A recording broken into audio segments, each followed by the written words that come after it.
గురుగారు, నచికేతుడి వ్యక్తిత్వాన్ని వివేకానందుడు అంతగా అభిమానించడంలో అంతరార్థం ఏమిటి? నచికేతుడు వాజస్రవసుని పుత్రుడు. తండ్రి ఒట్టిపోయిన గోవులను దానం చేస్తుంటే అది సరియైన పద్ధతి కాదు అని తండ్రికి తెలపటం కోసం నన్నెవరికి దానం చేస్తావు అని ప్రశ్నించాడు. ఇలా పెద్దల దగ్గర వినయం నచికేతుడి మొదటి లక్షణం. తండ్రితో గొడవ పడలేదు, తండ్రికి ఏ విధంగా తెలియజేయాలో ఆలోచన చేశాడు.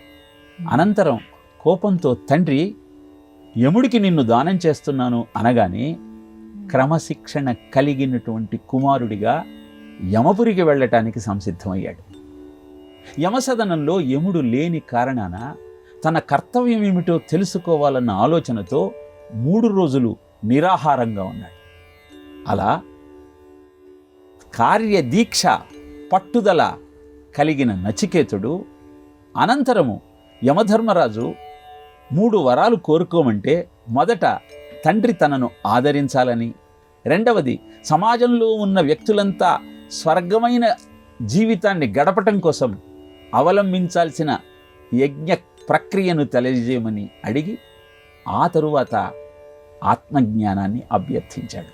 ఇలా పితృభక్తి, క్రమశిక్షణ, పట్టుదల, సమాజ శ్రేయస్సు, అనంతరము ముక్తి గురించి ఆలోచించే యువత ఎప్పుడైతే సమాజంలో ఉంటుందో ఆ సమాజం సుభిక్షంగా ఉంటుంది.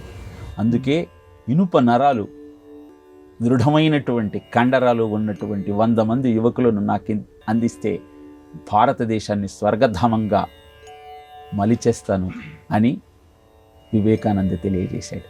అందుకే నచికేతుడి యొక్క వ్యక్తిత్వం అంటే వివేకానందుడికి ఎంతో ఆరాధనాభావం.